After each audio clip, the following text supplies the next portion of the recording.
Assalamualaikum warahmatullahi wabarakatuh. Kembali lagi di channel Marsha Subiakto.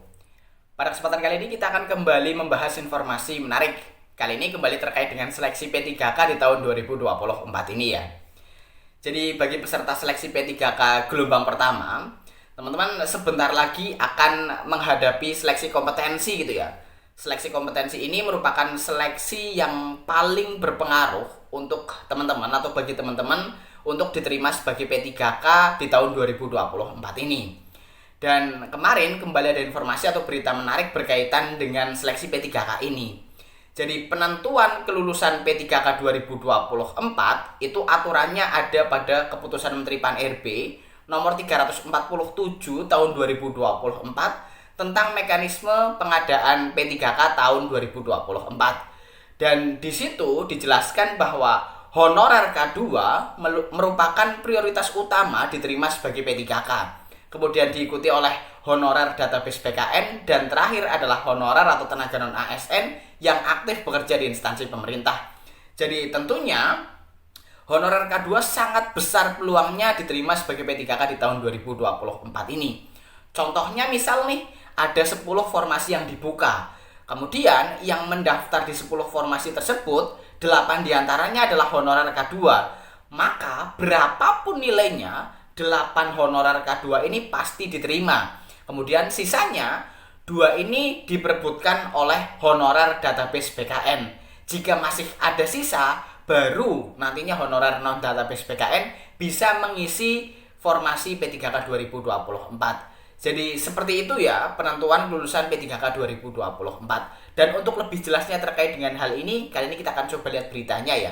Langsung saja bagi yang penasaran, simak terus. Oke, bismillahirrahmanirrahim. Langsung saja kita mulai. Jadi inilah berita atau informasi berkaitan dengan penentuan kelulusan P3K 2024 ya.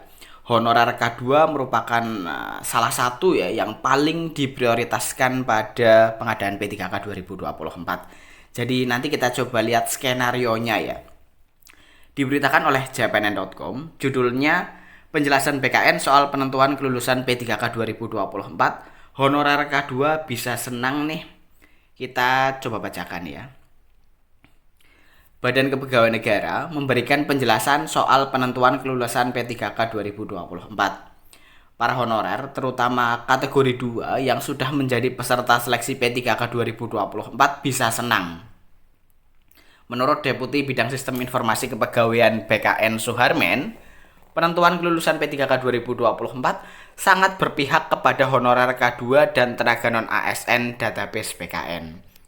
Sistem penentuan kelulusan berdasarkan ranking, tidak ada passing grade, kata Deputi Suharmen kepada JPNN Sabtu 23 November 2024. Dia menjelaskan, kalaupun honorer K2 mendapatkan nilai lebih rendah dibandingkan non-ASN database PKN, tetapi tetap diprioritaskan lebih dahulu.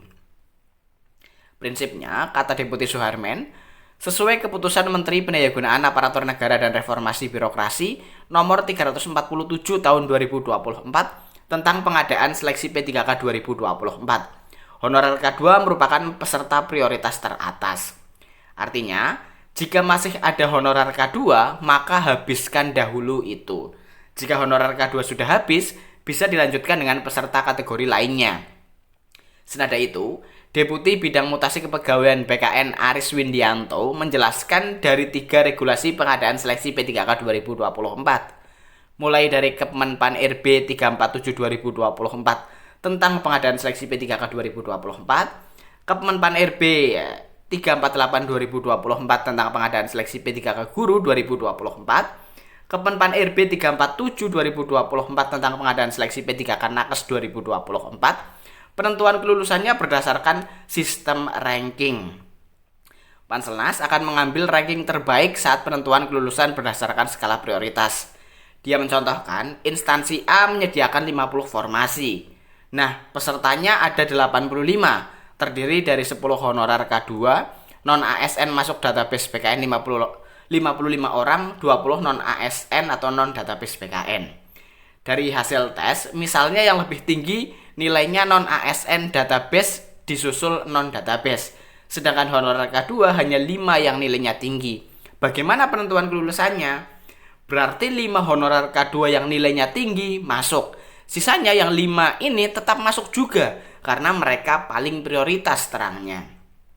Jadi, dari 50 formasi, 10 diantaranya semuanya diisi honorer K2. Sisanya 40 formasi diperebutkan oleh 55 non-ASN database. Sedangkan 20 non-database tidak mendapatkan formasi, berapapun nilainya. Jadi mungkin itu ya informasi yang bisa disampaikan pada kesempatan kali ini berkaitan dengan penentuan kelulusan P3K 2024. Jadi saya rasa teman-teman sudah tahu lah ya, terutama teman-teman yang di tahun 2024 ini ingin mengikuti seleksi P3K atau sudah terdaftar sebagai peserta seleksi P3K 2024. Jadi mungkin itu ya informasi yang bisa disampaikan pada kesempatan kali ini. Jika ada tanggapan atau pertanyaan berkaitan dengan hal ini, teman-teman bisa tinggalkan di kolom komentar. Terima kasih, mohon maaf bila ada kesalahan. Wassalamualaikum warahmatullahi wabarakatuh.